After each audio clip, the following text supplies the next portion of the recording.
अवचेतन मन के 9 ब्रह्मांडीय रहस्य जाने, अपनी असीम शक्ति को, बैकग्राउंड में ओम की ध्वनि और शांत आध्यात्मिक संगीत। नमस्कार मित्रों, पुनः उत्थान चैनल में आपका स्वागत है। आज का विषय है अवचेतन मन के 9 ब्रह्मांडीय रहस्य। यह मन नहीं, यह एक अलग ही ब्रह्मांड है। जिस प्रकार अनगिनत तारे आकाश में छपे हैं, उसी प्रकार असीम संभावनाएं आपके भीतर छिपी हैं, आपके अवचेतन मन में। यह एक ऐसी शक्ति है, एक अथाह सागर है जो आपको ब्रह्मांडीय चेतना से जोड़ता है। वैदिक ग्रंथों में कहा गया है कि जो व्यक्ति अपने अवचेतन मन को जान लेता है, वह जीवन और मृत्यु के बंधन से मुक्त हो जाता है। तो आइए इस वीडियो में हम अवचेतन मन के उन 9 रहस्यमयी पहलुओं को उद्घाटित करते हैं जो आपके जीवन को बदल सकते हैं। हमारे ऋषि मुनियों ने हजारों वर्षों की साधना के बाद यह जाना कि यह मन 2 भागों में बंटा है, चेतन और अवचेतन। चेतन मन तो बस एक छोटा सा दीपक है, लेकिन अवचेतन मन वह अनंत आकाश है जो ब्रह्मांड से जुड़ा हुआ है। यह एक ऐसा माध्यम है जो ब्रह्मांड की ऊर्जा को हमारी ओर आकर्षित करता है। जिस प्रकार नदी समुद्र में मिल जाती है, उसी प्रकार हमारा अवचेतन मन ब्रह्मांडीय चेतना में समा सकता है। हमारे शास्त्रों में एक श्लोक है, यथा पिंडे तथा ब्रह्मांडे, अर्थात जैसा हमारे भीतर है वैसा ही ब्रह्मांड में है। यह कोई केवल कथन नहीं है, यह एक सत्य है, एक अनुभव है। यदि आप अपने अवचेतन मन को जागृत करें तो आप ब्रह्मांडीय ऊर्जा से संवाद कर सकते हैं। यह ऊर्जा, यह शक्ति आपके भीतर ही विद्यमान है। आपको बस इसे पहचानने की, इसे जागृत करने की आवश्यकता है। और जब यह जागरण होता है, तब आप वो सब कुछ प्राप्त कर सकते हैं जो आप चाहते हैं, क्योंकि तब आप ब्रह्मांड के साथ एक हो जाते हैं। और ब्रह्मांड से बढ़कर और क्या हो सकता है। आप जो भी देखते हैं, जो भी अनुभव करते हैं, वो सब आपके मन का ही खेल है। और यह अवचेतन मन, यह तो और भी शक्तिशाली है। यह आपकी इच्छाओं को हकीकत में बदल सकता है। जो भी आप गहराई से सोचते हैं, अवचेतन मन उसे ब्रह्मांड तक पहुंचाता है। गीता में भगवान कृष्ण कहते हैं, संकल्पमय मनः, अर्थात मन इच्छाओं से निर्मित है। आपका मन जिस ओर भागता है, आपकी ऊर्जा भी उसी ओर प्रवाहित होती है। अगर आप नकारात्मक सोचेंगे तो नकारात्मकता ही आपके पास आएगी, लेकिन अगर आप सकारात्मक सोच और विश्वास से भरे रहेंगे तो सफलता आपके कदम चूमेगी। आपको बस अपने अवचेतन मन को सही दिशा देनी है। उसे विश्वास दिलाना है कि आप जो चाहते हैं वो आपको मिल सकता है। यह कोई जादू नहीं है, यह तो ब्रह्मांड का नियम है। आप जैसा बोएंगे वैसा ही काटेंगे। तो अपने मन में सकारात्मक बीज बोएं और देखें चमत्कार। यह मन, यह एक अद्भुत रिकॉर्डर है। यह आपके जीवन की हर छोटी बड़ी बात को याद रखता है। हर अनुभव, हर भावना, हर संस्कार इसमें संग्रहित होता रहता है।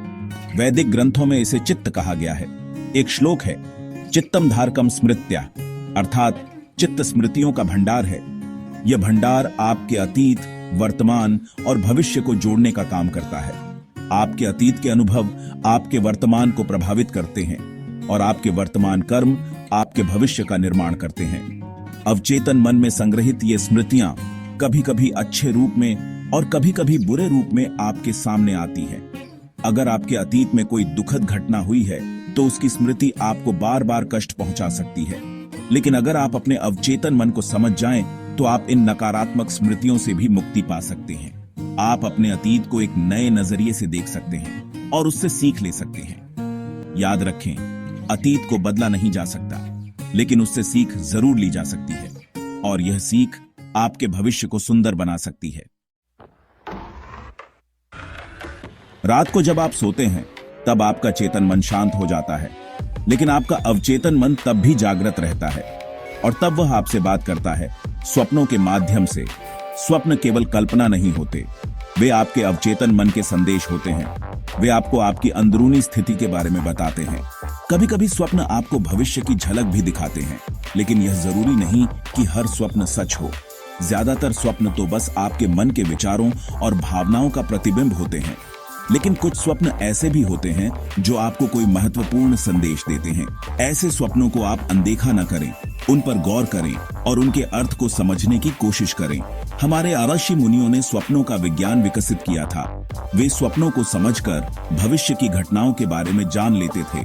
आप भी अपने स्वप्नों को समझकर अपने जीवन को बेहतर बना सकते हैं। बस आपको थोड़ा सचेत रहने की जरूरत है। ये मानव शरीर, मन और प्राण का अद्भुत संगम है और इन तीनों में सबसे ज्यादा प्रभावशाली है मन। आपका मन जैसा होता है वैसा ही आपका शरीर भी होता है। अगर आपका मन स्वस्थ है तो आपका शरीर स्वस्थ रहेगा, लेकिन अगर आपका मन बीमार है तो आपका शरीर भी बीमार हो जाएगा। यह अवचेतन मन, यह तो और भी गहरे स्तर पर काम करता है। यह आपके शरीर के हर एक कोशिका को प्रभावित करता है। अगर आप हमेशा नकारात्मक सोचते रहेंगे तो आपका शरीर कमजोर होता जाएगा, लेकिन अगर आप सकारात्मक रहेंगे तो आपका शरीर भी ऊर्जावान रहेगा। योग और आयुर्वेद में भी यही बात कही गई है कि मन को स्वस्थ रखना शरीर को स्वस्थ रखने का सबसे अच्छा तरीका है। ध्यान, प्राणायाम और सकारात्मक सोच से आप अपने मन को स्वस्थ रख सकते हैं, और जब आपका मन स्वस्थ होगा तो आपका शरीर भी स्वस्थ रहेगा। ये जो मन है यह तो बस एक यंत्र है, एक उपकरण है, लेकिन इस यंत्र को चलाने वाला कौन है? यह यंत्र किसकी आज्ञा का पालन करता है? यह यंत्र चलता है आत्मा की शक्ति से। आत्मा ही सच्चा करता है, मन तो बस उसका साधन है। और यह जो अवचेतन मन है यह तो आत्मा का ही प्रतिबिंब है। जिस प्रकार चांद में सूरज का प्रकाश दिखाई देता है, उसी प्रकार अवचेतन मन में आत्मा का प्रकाश दिखाई देता है। अगर आप अपने अवचेतन मन को समझ जाएं, तो आप अपनी आत्मा को भी समझ सकते हैं। आपको अपनी सच्ची पहचान हो सकती है। यह जो पूरा संसार है यह तो बस एक माया है, एक भ्रम है। सच्ची खुशी, सच्चा ज्ञान तो आत्मा में ही निहित है, और अवचेतन मन ही वह द्वार है जिससे आप अपनी आत्मा तक पहुंच सकते हैं। जीवन एक यात्रा है, एक अनवरत प्रवाह है, और इस यात्रा में हम जो भी कर्म करते हैं वो सब हमारे साथ चलते हैं। ये कर्म केवल बाहरी ही नहीं होते, बल्कि आंतरिक भी होते हैं। हम जो सोचते हैं, जो महसूस करते हैं, वो सब भी कर्म ही हैं। और ये सारे कर्म, अच्छे या बुरे, संग्रहित होते रहते हैं हमारे अवचेतन मन में, और ये संचित कर्म हमारे भविष्य को निर्धारित करते हैं। अगर हम अच्छे कर्म करेंगे तो हमारा भविष्य उज्जवल होगा, लेकिन अगर हम बुरे कर्म करेंगे तो हमें उसका फल भी भुगतना पड़ेगा। गीता में भगवान कृष्ण कहते हैं, कर्मण्येवाधिकारस्ते मा फलेषु कदाचन, अर्थात कर्म करने में ही तुम्हारा अधिकार है, उसके फल में नहीं। इसलिए हमें बिना किसी फल की इच्छा के निरंतर अच्छे कर्म करते रहना चाहिए। यही सच्चा धर्म है, यही सच्चा कर्मयोग है। यह जो अवचेतन मन है यह कोई सीमित चीज नहीं है, यह तो असीम संभावनाओं का खजाना है। इसमें वो सब कुछ मौजूद है जो आप चाहते हैं। आप इस खजाने से जो भी चाहें प्राप्त कर सकते हैं। बस आपको यह जानने की जरूरत है कि यह खजाना आपके पास है और आप इसे कैसे इस्तेमाल कर सकते हैं। यह बिल्कुल ऐसा ही है जैसे समुद्र में मोती छिपे होते हैं। अगर आप समुद्र में कूदकर मोती की तलाश करेंगे तो आपको जरूर सफलता मिलेगी, लेकिन अगर आप किनारे पर बैठकर केवल सोचते रहेंगे कि काश मेरे पास भी मोती होते, तो आप कभी भी मोती प्राप्त नहीं कर पाएंगे। ठीक उसी प्रकार अगर आप अपनी असीम क्षमता को पहचानकर उसे जागृत करने का प्रयास करेंगे तो आप जरूर सफल होंगे। आप अपने जीवन में वो सब कुछ हासिल कर सकते हैं जो आप चाहते हैं। बस आपको विश्वास रखने की जरूरत है और निरंतर प्रयास करते रहने की जरूरत है। यह जो मन है यह बड़ा ही चंचल है। यह एक जगह टिकता नहीं है। यह तो हमेशा भागता रहता है, इधर उधर, अतीत में, भविष्य में, और इसी चंचलता के कारण हम अपनी असली शक्ति को नहीं पहचान पाते। हम अपने अवचेतन मन की असीम शक्ति से अनभिज्ञ रह जाते हैं। ध्यान ही एकमात्र रास्ता है इस चंचल मन को शांत करने का। ध्यान के माध्यम से हम अपने मन को एकाग्र कर सकते हैं, इसे स्थिर कर सकते हैं, और जब मन शांत होता है तब हम अपनी आंतरिक शक्ति को पहचान पाते हैं। तब हम अपने अवचेतन मन से जुड़ पाते हैं। ध्यान कोई कठिन साधना नहीं है, यह तो एक बहुत ही सरल और सुंदर प्रक्रिया है। बस आपको रोज थोड़ा समय निकालना है और एक शांत जगह पर बैठकर अपनी सांसों पर ध्यान केंद्रित करना है। शुरुआत में मन भटकता रहेगा, लेकिन धीरे धीरे निरंतर अभ्यास से मन शांत होने लगेगा, और जब मन शांत होगा तब आप अपने अंदर एक नई ही शांति, एक नई ही ऊर्जा का अनुभव करेंगे।